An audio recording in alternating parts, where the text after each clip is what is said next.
afternoon. My name is Dr. Jeffrey Mangram. I've been with the summer college program for about 7 years now. I teach CFE 200, the media literacy course. My goal in that course is to begin making the students aware of the pervasiveness and the ubiquity of media and how it shapes and impacts not only their lives, but also how they make sense of the world and how the world then makes sense of them.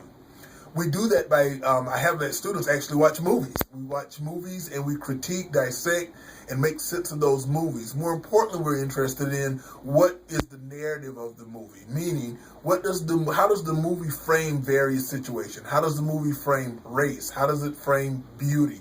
How does it frame gender? And we're also interested in who's doing the framing and who gets political benefits from framing various constituencies in a variety of ways. In the course, we do a lot of discussions, a lot of talking. There's a lot of back and forth interaction and debate about ideas, about interpretations, about the films. And so we want students not to be shy. You can't be shy in the course. The course is also heavily laden with writing. We do a lot of writing. The kids writing film critiques. They've got a final exam that's based on writing, in which they do what's called a cultural studies approach. They've got to analyze the text. They've got to write about something called audience reception, and then they've got to talk about the political economy of that text in that final paper they write. It's a hard course in the sense that we have the students playing with a variety of theories that we teach them, from ideology to subjectivity. We talk about this thing called a cultural studies approach. The kids learn about this concept called hegemony. They learn about discourse. And there's just a whole range of theories because I want them to be critical social theorists. Meaning I want them to be able to look at the world and think about what assumptions do we make about the world and where do those assumptions come from. I want them to question or be critical of everything.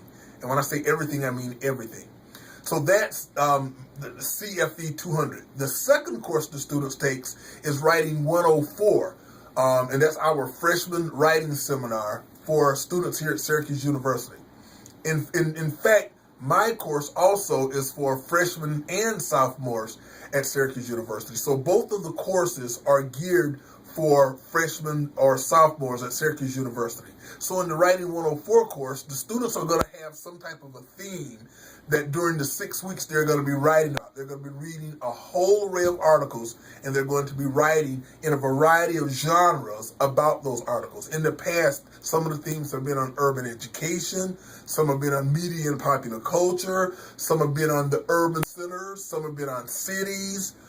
So the instructors or the PhD students who are teaching those courses are going to have some theme that they're going to want the students to analyze, again, in this kind of critical manner, where they're going to have to move away from assumptions and bring this kind of critical lens to bear on the various themes that are being discussed. Again, this course is heavily laden with writing. We believe that at the highest intellectual levels, we need you to be able to communicate ideas via writing. Can you come up with these kind of precise, concise ideas and put those ideas down on paper? That is making arguments to actually having a claim and defending that claim with a series of evidence and a series of data to back that claim. We're excited to have the students come. In the past, the students actually start off pretty slow in the course and eventually work their way up to the standards that we have for them. And so the students have got to be expected that the writing we're expecting is going to be 2, 3, 4 levels above what they're doing at the high school level. Again, I'm sorry that I can't be there with you all today. I committed myself to a conference about 6 months ago that I can't miss. But Ben Wynn will answer any additional questions you have about both of the courses. Again, I'm excited to work with some of your students, and thank you for your time and your consideration in this matter.